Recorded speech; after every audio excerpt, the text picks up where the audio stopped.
Welcome to நம்ம வீட்டு சமையல். இன்னும் எங்கள் சேனலை சப்ஸ்கிரைப் பண்ணாதவங்க கீழே இருக்க ரெட் பட்டனை ப்ரெஸ் பண்ணி சப்ஸ்கிரைப் பண்ணிக்கோங்க. எங்களோட வீடியோஸை உடனுக்குடன் தெரிஞ்சுக்க பக்கத்தில் இருக்க பெல் பட்டனை ப்ரெஸ் பண்ணிக்கோங்க. இன்னைக்கு நம்ம சமையலில் சுவையான ரவை கிச்சடி எப்படி பண்ணுறதுன்னு பார்க்கலாம். ரவை 1 கப்பு, 1 தக்காளி, 1 வெங்காயம், 3 பச்சை மிளகா, கேரட் கொஞ்சம், குடமிளகாய் கொஞ்சம், பட்டாணி கொஞ்சம் எடுத்திருக்கேன். கடுகு, உளுத்தம்பருப்பு, சோம்பு, பட்டை, இலை, பிரிஞ்சி இலை, இஞ்சி பூண்டு விழுது 1/2 டீஸ்பூன், உப்பு தேவையான அளவு, எண்ணெய் 1/2 கப், நெய் 2 டேபிள் ஸ்பூன், கொஞ்சம் கொத்தமல்லி, கருவேப்பிலை. ஸ்டவ்வில் ஒரு பேன் வச்சு நெய் போட்டுக்கலாம்.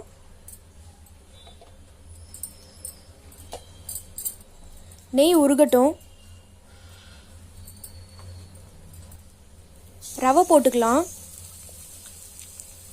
எப்பயுமே டேஸ்டான ரவை பொங்கல் வேணும்னா ரவையை நம்ம நெய்யில் போட்டு வறுத்து எடுத்துக்கணும். அப்போ தான் நமக்கு ரொம்ப டேஸ்ட் கிடைக்கும், நல்ல மணமாகவும் இருக்கும். கறியை விட்டுறாதீங்க. இப்போது வேறு ஒரு பேன் வச்சு எண்ணெய் ஊற்றிக்கலாம்.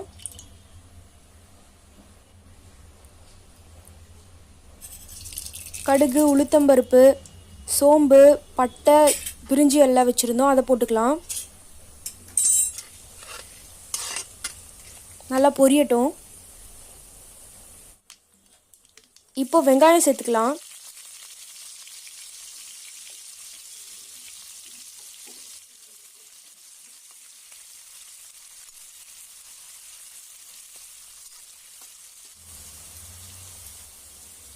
பச்சை மிளகாய் போட்டுக்கலாம். தக்காளி போட்டுக்கோங்க.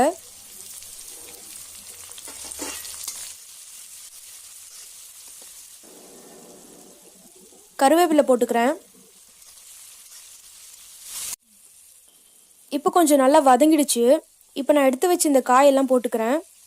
உங்களுக்கு வேணும்னா வேற ஏதாவது காய் கூட ஆட் பண்ணிக்கலாம்.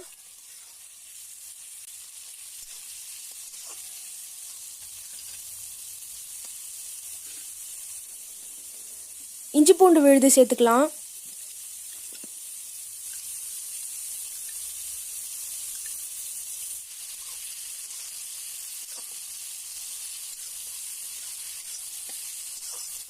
காய் கொஞ்சம் வேகட்டும். ஒரு 5 நிமிஷம் மூடி வச்சிடலாம். 5 நிமிஷம் ஆயிடுச்சு. இப்போ திறந்து பார்க்கலாம்.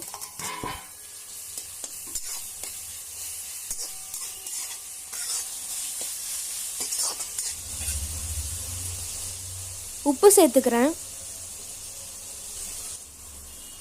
1 கப் ரவைக்கு நான் 2.5 கிளாஸ் தண்ணி சேர்த்துருக்கேன். நார்மல் தண்ணி சேர்த்துக்கோங்க.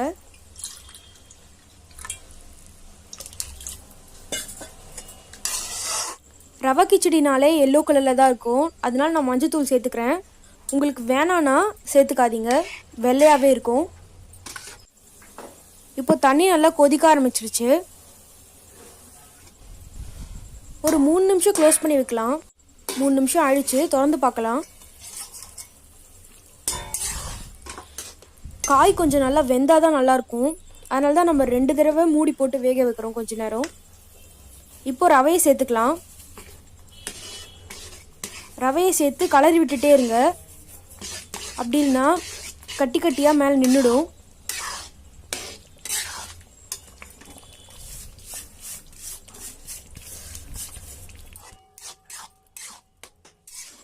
நல்லா மிக்ஸ் பண்ணிகிட்டே இருங்க, அடி பிடிக்காமல் கலருங்க.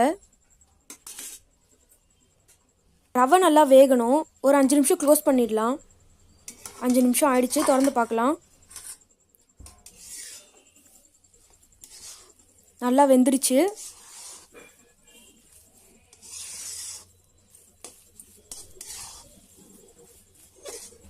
அவ்வளோதான், சுட சுட கிச்சடி ரெடி ஆயிடுச்சு. சுவையான ரவா கிச்சடி ரெடி ஆயிடுச்சு. உங்கள் வீட்டில் நீங்கள் செஞ்சு பார்த்துட்டு எப்படி இருக்குன்னு சொல்லுங்கள்.